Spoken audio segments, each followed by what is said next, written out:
तो स्वागत है आप सभी का। तो आज हम लेकर आ गए हैं ब्रह्मास्त्र सीरीज का लेक्चर 1, जिसके अंदर हम करेंगे लाइट चैप्टर का वन शॉट। ये लेक्चर होने के बाद आपका बोर्ड एग्जाम में कोई भी न्यूमेरिकल नहीं छूटेगा। तो इसके अंदर हमने कुछ टाइप डिसाइड किए हैं और उसके बेस्ड जो एग्जाम्पल है वो भी हम यहाँ पर आपको कराएंगे। तो जो पहला टाइप है उसके अंदर क्या है, any two of you V F R given, third thing and properties asked. मतलब आपको यू वी एफ, यू होता है ऑब्जेक्ट डिस्टेंस, वी होता है इमेज डिस्टेंस एंड एफ होती है फोकल लेंथ। इन तीनों में से कोई दो चीजें गिवन होगी, तीसरी चीज आपको पूछी जाएगी और उसकी कुछ प्रॉपर्टीज ऑफ इमेज भी आपको बतानी होगी। तो इसके अंदर जो क्वेश्चन है वो है, an object is placed at a distance of 30 centimetre in front of convex mirror of focal length 15 centimetre, right 4 properties. तो अब इसके अंदर आपको करना क्या है, आपको दो चीजें पता लगी। सबसे पहले तो यहाँ पर ऑब्जेक्ट डिस्टेंस, जो कि हमेशा नेगेटिव होती है, बिकॉज ऑब्जेक्ट जो है वो हमेशा मिरर के फ्रंट में रखा जाएगा। मिरर के फ्रंट की डिस्टेंस नेगेटिव और मिरर के पीछे की डिस्टेंस से सारी पॉजिटिव। और दूसरा आपको यहाँ पर गिवन है फोकल लेंथ। अब जो कन्वेक्स मिरर होता है उसकी जो फोकल लेंथ होती है वो पॉजिटिव होती है, तो इसलिए एफ को हमने सीधा डायरेक्ट लिखा। अब जो मिरर फॉर्मूला होता है वो होता है 1/v plus 1/u is equal to 1/f। तो अब यहाँ पर हमको 1/v की वैल्यू निकालनी है, तो 1/u को हम इस साइड ले जाएंगे, जो कि हो जाएगा 1/f माइनस 1/u। अब यहाँ पर हमें सिर्फ फॉर्मूले में वैल्यू पुट करनी है। तो अब यहाँ पर 1/v is equal to 1/15 minus 1/-30, because हमको हर एक वैल्यू को विद साइन रखना होता है। तो अब इसके अंदर ये जो माइनस है और यहाँ वाला माइनस मिलकर पॉजिटिव हो जाएंगे, तो यहाँ पर आएगा 1/15 plus 1/30 which is equal to 1/v। अब यहाँ पर आप क्रॉस मल्टीप्लिकेशन का यूज भी कर सकते हैं और आप चाहें तो एलसीएम लेकर भी कर सकते हैं। तो अब यहाँ पर अगर हम क्रॉस मल्टीप्लिकेशन करते हैं तो यहाँ पर 1/v इज इक्वल टू, यहाँ पर नीचे आ जाएगा 450 और यहाँ पर ऊपर आ जाएगा 30 प्लस 15 जो कि होगा हमारा 45, जो कि होगा हमारा 45 divide by 450 which is equal to 1/10। अब बच्चे गलती क्या करते हैं, यहाँ पर 1/v की वैल्यू को सीधा v की वैल्यू समझकर वहां पर आंसर के अंदर लिख के आ जाते हैं, जो कि ये गलत होता है। तो आपको याद रखना है, चाहे आपको u फाइंड करना है, चाहे आपको v फाइंड करना है, चाहे आपको f फाइंड करना है, आपको हमेशा एंड के अंदर रेसिप्रोकल जरूर करना है, चाहे आपके पास मिरर का केस है, चाहे आपके पास लेंस का केस है। तो अब इसके अंदर जो v की वैल्यू आएगी वो आएगी हमारी 10 सेंटीमीटर। अब जो v है वो हमारा आ रहा है पॉजिटिव, जो v है वो हमारा पॉजिटिव आ रहा है, मतलब जो इमेज है वो मिरर के पीछे बनेगी। अब इसके अंदर हमको 4 प्रॉपर्टीज भी लिखनी है। तो सबसे पहली प्रॉपर्टी हम लिखेंगे, image is at 10 centimetre from mirror. Mirror से 10 सेंटीमीटर की डिस्टेंस पे है। सेकेंड प्रॉपर्टी हम क्या लिख सकते हैं, इसके अंदर हम मैग्निफिकेशन के बारे में लिख सकते हैं। अब जो मिरर का मैग्निफिकेशन होता है वो होता है, हमें पता है इसका फॉर्मूला -v/u। अब जो v की वैल्यू है वो हमारे पास आई है 10 सेंटीमीटर और माइनस यहाँ पर, और u की वैल्यू आई है वो हम विद साइन रखेंगे अगेन, तो वो होगी हमारी -30। ये माइनस से माइनस कैंसिल, तो यहाँ पर हमारी जो ओवरऑल वैल्यू आ जाएगी वो आ जाएगी 1/3। और हम जानते हैं कि कन्वेक्स मिरर का जो मैग्निफिकेशन होता है वो हमेशा पॉजिटिव होता है, तो यहाँ पर जो मैग्निफिकेशन है वो हमारा 1/3। आप इसको लाइन की फॉर्म में भी लिख सकते हो, the magnification of for this image is 1/3।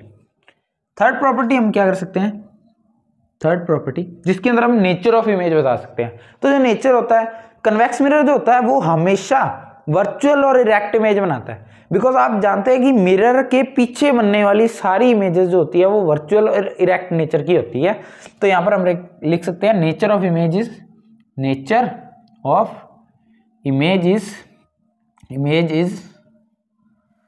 Virtual and erect, nature of image is virtual and erect. और लास्ट प्रॉपर्टी जो हमारी आती है उसके अंदर हम यहाँ पर रे डायग्राम बनाकर भी दिखा सकते हैं, या हम इसके अंदर शो कर सकते हैं भी किस तरीके का रे डायग्राम एग्जैक्ट हमारा बन सकता है। तो यहाँ पर जो है, या हम साइज ऑफ इमेज भी बता सकते हैं। तो हमें पता है जो इमेज होती है कन्वेक्स मिरर के अंदर वो हमेशा ऑब्जेक्ट से छोटी बनती है, ऑब्जेक्ट से हमेशा छोटी बनती है या पॉइंट साइज बनती है। तो यहाँ पर हम कह सकते हैं फोर्थ प्रॉपर्टीज में कि आप देख सकते हैं इसका जो फोकल लेंथ है वो 15 सेंटीमीटर है और जो इमेज बन रही है वो बन रही है 10 सेंटीमीटर पर, मतलब यहाँ पर कहीं, यहाँ पर जो है इसकी इमेज बनेगी आई, और जो ऑब्जेक्ट है वो 30 सेंटीमीटर दूर पड़ा है। ऑब्जेक्ट जो है वो 30 सेंटीमीटर दूर पड़ा है मिरर से। और हम जानते भी हैं जितने भी आपने दो रे डायग्राम्स होते हैं कन्वेक्स मिरर के अंदर, जिसके अंदर जो इमेज है वो हमेशा जो है या तो फोकस पॉइंट पे बनेगी या फोकस पॉइंट और पोल के बीच में बनेगी। तो इसके अंदर जो इमेज है वो फोकस और पोल के बीच में बन रही है। और इसके अंदर आप एक और प्रॉपर्टी ऐड कर सकते हैं जो है the size of image is less than object. हम लिख सकते हैं साइज ऑफ इमेजेस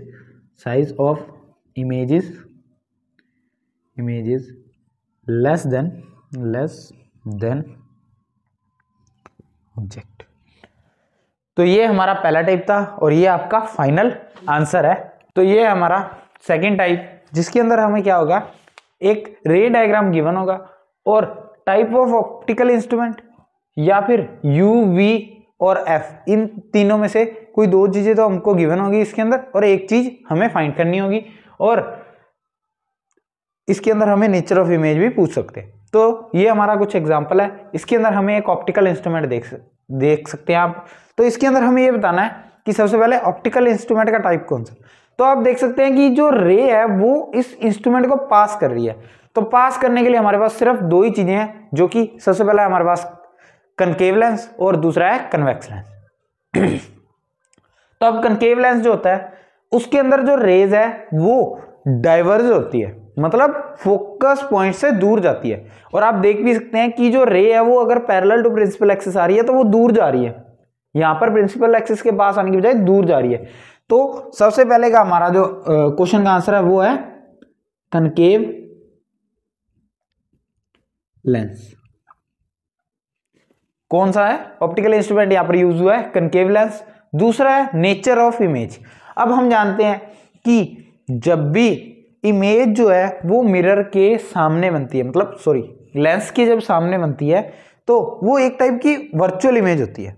अगर रेस पास करके, अब जो यहाँ पे आप देख सकते हैं डॉटेड लाइन से हमने रे को बनाया, मतलब ये जो इमेज है वो कैसी होगी, वर्चुअल एंड इरेक्ट। जैसे आप मिरर के अंदर कन्वेक्स मिरर जो होता है वो हमेशा वर्चुअल इरेक्ट इमेज बनाता है, वैसे ही लेंस के केस के अंदर कनकेव जो लेंस है वो हमेशा वर्चुअल और इरेक्ट इमेज बनाता है। तो सेकंड का हमारा जो आंसर होगा, सेकंड पार्ट का, वो होगा वर्चुअल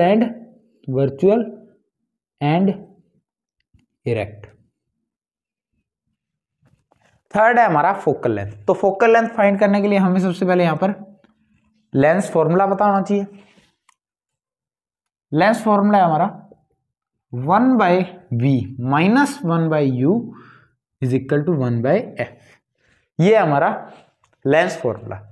तो इसके अंदर हमें यहां पर ऑब्जेक्ट की डिस्टेंस है वो 20 दे रखी है, इमेज की डिस्टेंस है वो 10 सेंटीमीटर। तो यहां पर जो u है वो है हमारा माइनस का 20 सेंटीमीटर, और जो इमेज है वो भी लेंस के इस साइड बन रही है। तो हम ये चीज करते हैं कि कोई भी अगर हम कोऑर्डिनेट एक्सिस के अकॉर्डिंग भी देखें तो ये वाली साइड माइनस एक्स एक्सिस होती है और ये वाली साइड पॉजिटिव एक्स एक्सिस होती है। तो यहाँ पर जो v है वो भी क्या होगा हमारा -10 सेंटीमीटर, और जो f है वो हमें यहाँ पर फाइंड करना है। तो यहाँ पे हम वैल्यू पुट करेंगे, तो यहाँ पर 1/-10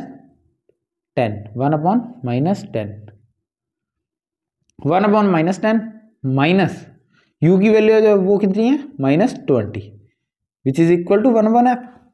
अब यहां पर ये वाला माइनस और ये वाला माइनस मिलकर क्या हो जाएंगे, पॉजिटिव। यहां पर हो जाएगा -10, तो यहां पर हो जाएगा +20।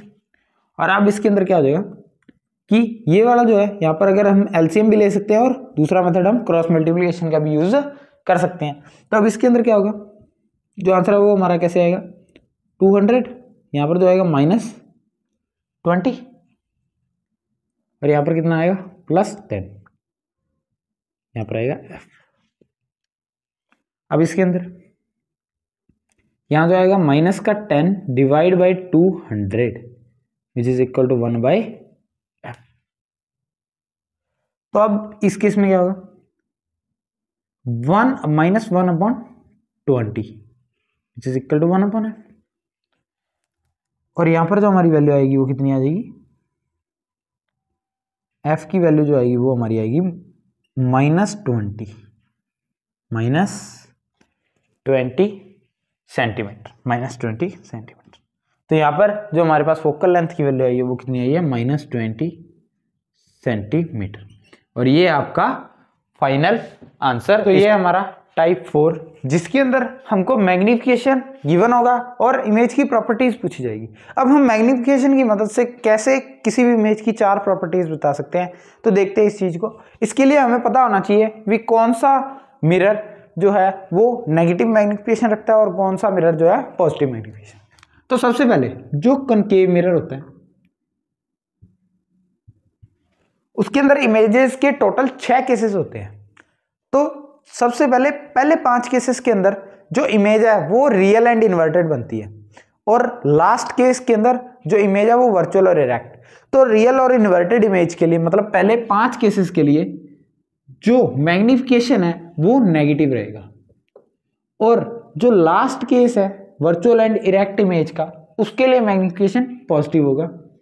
और कन्वेक्स जो मिरर है उसका जो मैग्निफिकेशन होता है वो हमेशा पॉजिटिव होता है, बिकॉज कन्वेक्स मिरर हमेशा वर्चुअल और इरेक्ट इमेज हमें देता है। तो इसके अंदर जो कन्वेक्स मिरर है उसके लिए जो मैग्निफिकेशन है वो हमेशा पॉजिटिव रहेगा। कन्वेक्स का magnification always positive for 2 cases, क्योंकि उसके अंदर सिर्फ 2 ही केसेस होते हैं। एक तो होता है इन्फिनिटी पे और दूसरा होता है इन्फिनिटी या पोल के बीच में आप कहीं भी ऑब्जेक्ट को रख सकते हो। तो इसके अंदर जो मैग्निफिकेशन होता है वो होता है पॉजिटिव। तो अब यहाँ पर जो हमें मैग्निफिकेशन दिया है सॉरी, यहाँ पर जो हमें मैग्निफिकेशन दिया है वो दिया है -3। अब इसका मतलब है यहाँ पर सिर्फ एक ही ऐसा मिरर है जो यूज हो सकता है, जो कि है कनकेव मिरर। सबसे पहला मिरर यूज्ड इज कनकेव। जो मिरर यूज हुआ है वो कनकेव है, या हम कह सकते हैं concave mirror is used. Second जो इमेज की प्रॉपर्टी हम बना सकते हैं, तो यहां पर जो मैग्निफिकेशन है वो हमारा -3 आया है। सबसे पहले की बात, अगर मैग्निफिकेशन नेगेटिव भी आया है तो मैग्निफिकेशन 3 आ रहा है, मतलब इमेज जो है वो 3 टाइम्स बड़ी है ऑब्जेक्ट से। इमेज जो है वो 3 टाइम्स बड़ी है ऑब्जेक्ट से। Image is 3 times larger than object, larger than object, 3 times बड़ी है इमेज ऑब्जेक्ट से। थर्ड प्रॉपर्टी जो हमारी होगी वो होगी नेचर ऑफ इमेज की। तो हमें पता है पहले 5 केसेस ही ऐसे हैं जिसके अंदर मैग्निफिकेशन नेगेटिव आ सकता है, और नेगेटिव का मतलब होता है कौन सा नेचर इमेज का, रियल एंड इन्वर्टेड। तो यहाँ पर जो नेचर ऑफ इमेज है वो कितना, कौन सा आ जाएगा हमारा, nature of image is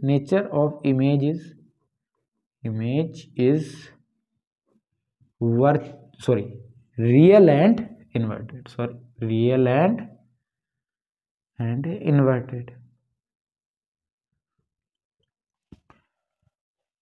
fourth property हमारी, हमने यहाँ पर पहली प्रॉपर्टी में टाइप ऑफ इंस्ट्रूमेंट बता दिया, सेकंड में हमने कितने टाइम्स बड़ी है वो चीज बता दी।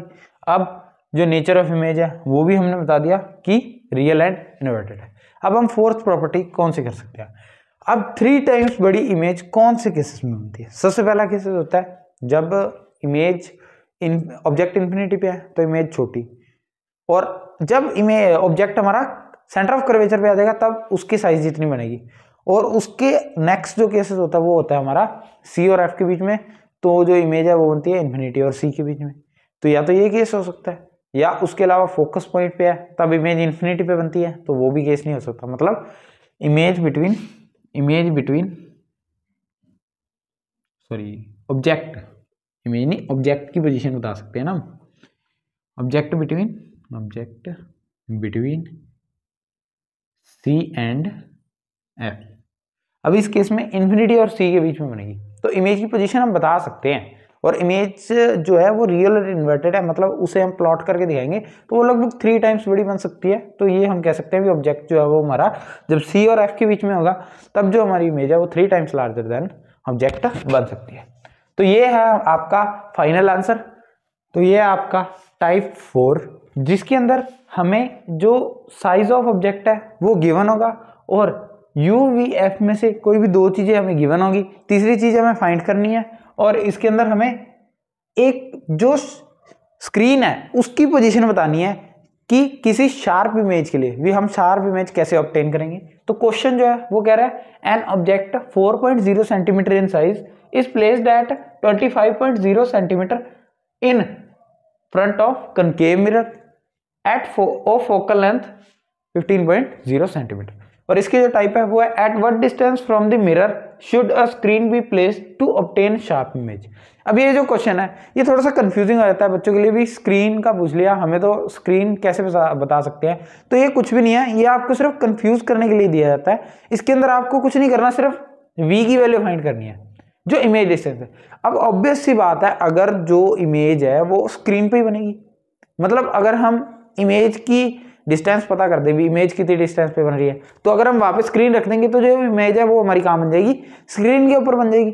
और यहाँ पे हमने वर्ड भी हाईलाइट कर दिया जो हमें क्वेश्चन में नीड है। सेकंड है वो कह रहे हैं find the size of the image. अगर ऑब्जेक्ट साइज दिया है तो हम साइज ऑफ इमेज भी फाइंड कर सकते हैं मैग्निफिकेशन की हेल्प से। तो चलिए इस क्वेश्चन को शुरू करते हैं। अब इसके अंदर हमें क्या करना है, सबसे पहले जो गिवन है वो हम लिखेंगे। जो साइज ऑफ इमेज है, साइज ऑफ ऑब्जेक्ट है, सॉरी ऑब्जेक्ट का साइज हमें गिवन है, या हम हाइट ऑफ ऑब्जेक्ट भी कह सकते हैं इसे, जो है 4.0 सेंटीमीटर। और उसके बाद जो ऑब्जेक्ट की डिस्टेंस है वो 25 सेंटीमीटर है। और जो u होता है वो हम जानते हैं ऑलवेज क्या होता है, नेगेटिव, मतलब यहाँ पर 25.0 कह लो या 25 कह लो, बात एक ही है। सेकंड हमें जो गिवन है वो है फोकल लेंथ। हम जानते हैं कनकेव मिरर की जो फोकल लेंथ है वो ऑलवेज क्या होती है, नेगेटिव, मतलब यहाँ पर जो कनकेव की फोकल लेंथ आएगी वो आएगी -15 सेंटीमीटर। तो यहाँ पर हमारी जो फोकल लेंथ है वो भी होगी 15 सेंटीमीटर। अब हम v की वैल्यू फाइंड करेंगे। तो जो मिरर फॉर्मूला होता है वो होता है 1/v plus 1/u is equal to 1/f। 1/f की वैल्यू हमें पता है, हमें फाइंड करनी है 1/v की, तो 1/u को हम इस साइड लेके जाएंगे तो आ जाएगा 1/v is equal to 1/f minus 1/u। अब यहाँ पर हमें सीधी वैल्यू पुट करनी है, तो यहाँ पर आएगी 1/-15 माइनस, और यहाँ पर आ जाएगा हमारा -25। अब जो ये है यहाँ वाला माइनस और ये माइनस मिल करके आ जाएंगे पॉजिटिव हो जाएंगे। तो यहाँ पर आएगा -1/-15 प्लस 1/25, इन दोनों का मल्टीप्लाई, और उसके बाद यहाँ पर आ जाएगा माइनस का 25 प्लस का 50। तो इसके अंदर जो हमारी वैल्यू आएगी टोटल वो आएगी हमारी -10 डिवाइड बाई 375। इसका रेसिप्रोकल करने पे v इज इक्वल टू आ जाएगा हमारे पास 375 डिवाइड बाई 10, और ये नेगेटिव। तो यहाँ पर v की वैल्यू जो आएगी वो हमारे पास आएगी -37.5 आ जाएगी हमारे पास। या हम इसको कट करके अगर जो वैल्यू लिखें, अगर हम फ्रैक्शन में लिखना चाहते हैं तो इसकी वैल्यू आएगी -75 डिवाइड बाई 2, -75 डिवाइड बाई 2। तो v की वैल्यू हमारे पास आ चुकी है। तो अब इसके अंदर हमने v की वैल्यू फाइंड कर ली है, तो स्क्रीन हमें कितने पे प्लेस करनी है, इतनी डिस्टेंस पे। तो पहले क्वेश्चन का आंसर होगा हमारा at 37.5 centimetre in front of. Obvious सी बात है, अगर स्क्रीन पे कोई इमेज बन रही है तो वो रियल एंड इन्वर्टेड ही होगी, तो इसके लिए हमें ये लिखने की जरूरत नहीं है। तो ये हमें जो स्क्रीन है उसकी पता लगी डिस्टेंस कि हमें 37.5 पर इस चीज को रखना है। सॉरी यहाँ पर 35 लिखा गया था, 37.5 पर हो गया। अब सेकंड केस में हमको साइज ऑफ इमेज पता करना है। तो अब मैग्निफिकेशन जो होता है उसके आपके पास दो फॉर्मूले हैं। एक तो होता है magnification is equal to minus का v/u मिरर के लिए, और एक होता है height of image divide by height of object. तो अब इस केस में माइनस v की जो वैल्यू है वो हम 75 डिवाइड बाय 2 भी रख सकते हैं, या हम माइनस की 37.5 भी रख सकते हैं। अगर हम फ्रैक्शन में रखेंगे तो ईजी हो जाएगा। तो यहाँ पर हम -75 डिवाइड बाय 2 कर देते हैं, और यहाँ पर डिवाइड बाई u की वैल्यू कितनी है यहाँ पर हमारी 25, वो भी किसकी है, माइनस की। तो यहाँ पर आ जाएगा -25। अब उसके केस, और यहाँ पर इक्वल में कितना हो जाएगा, हाइट ऑफ इमेज हमें पता करनी है जो हाइट ऑफ ऑब्जेक्ट है वो हमारे पास 4 सेंटीमीटर। तो अब इसके अंदर क्या होगा, ये जो 2 माइनस है वो कैंसिल आउट हो जाएंगे। तो यहाँ पर जो हमारे पास वैल्यू आएगी वो आएगी 75 इंटू 4 डिवाइड बाई 25 इंटू 2, और ये जो होगा वो माइनस का, बिकॉज हमें पता है जो कनकेव मिरर होता है उसका मैग्निफिकेशन नेगेटिव होता है। तो यहाँ पर जो हमारे पास वैल्यू आ जाएगी इसको सॉल्व करने के बाद वो हो जाएगा 3 और यहाँ पर 2, ये आ जाएगा हमारे पास -6।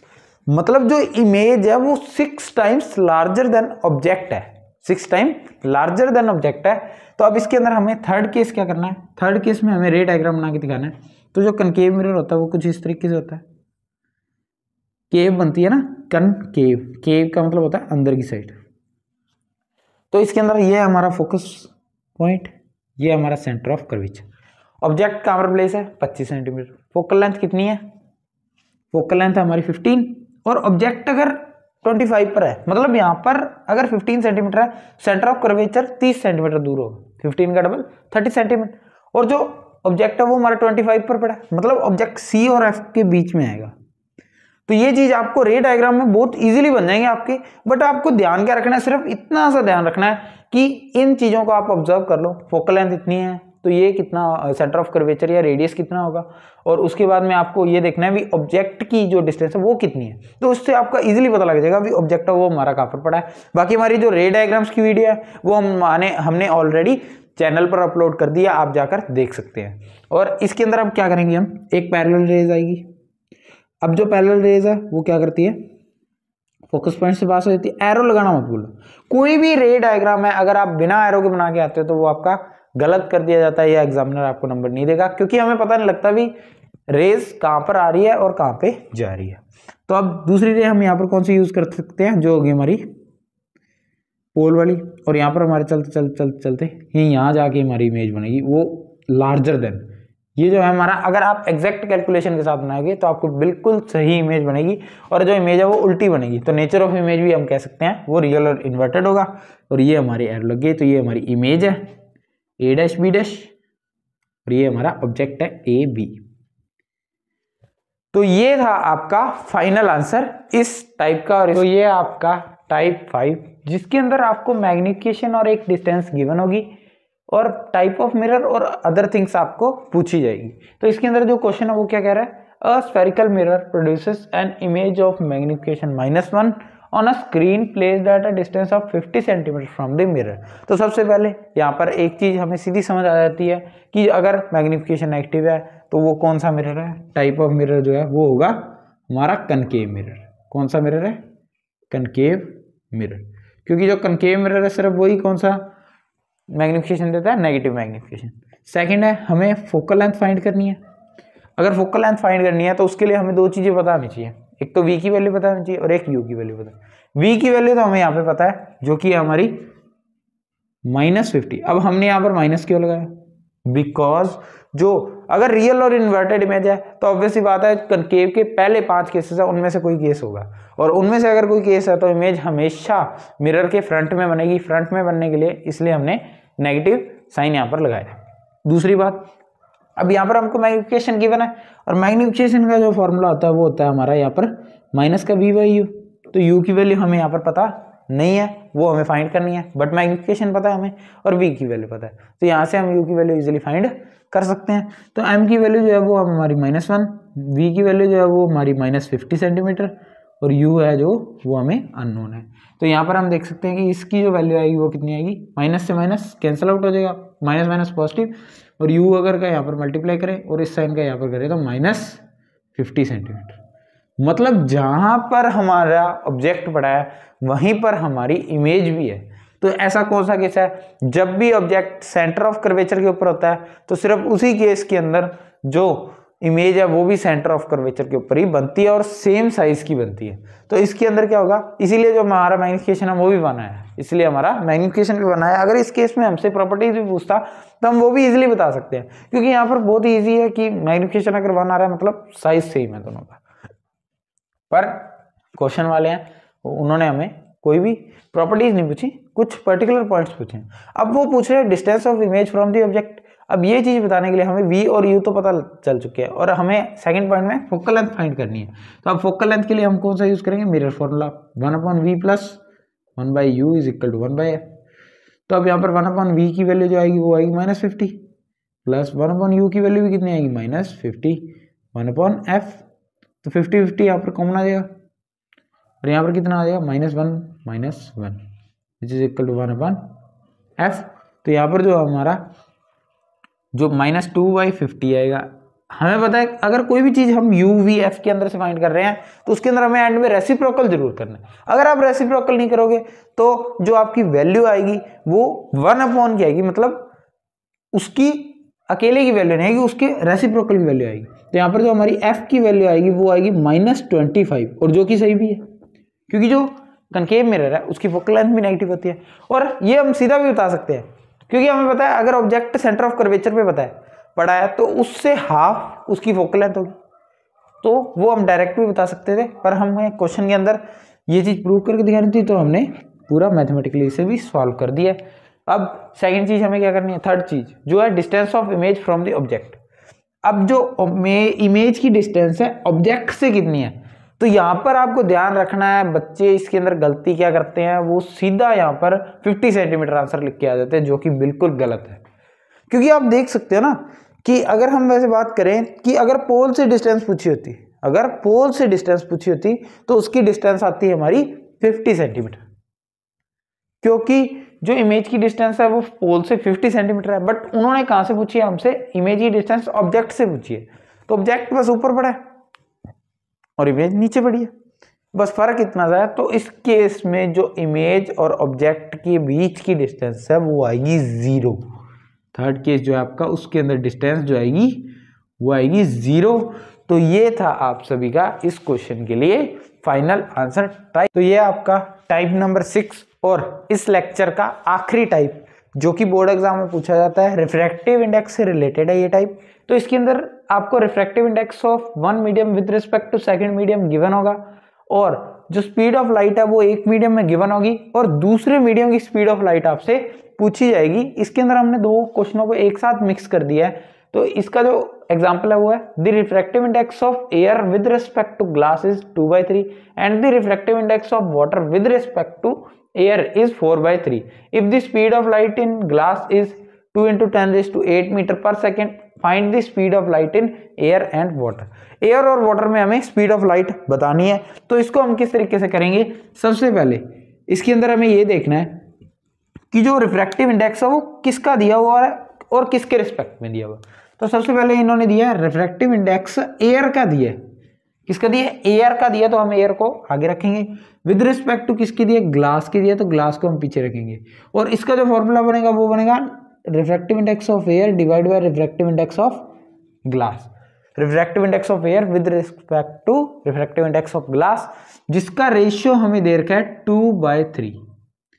और अगर हम जानते हैं कि अगर रिफ्रैक्टिव इंडेक्स के रेशियो की बजाय हम स्पीड का रेशियो देखें, speed of light in medium का रेशियो देखें, तो वो इसका उल्टा हो जाता है। अगर रिफ्रैक्टिव इंडेक्स ऑफ ग्लास नीचे है तो इसका स्पीड का जो रेशियो है वो बनेगा refractive speed of light in glass with respect to speed of light in air which is equal to 2/3।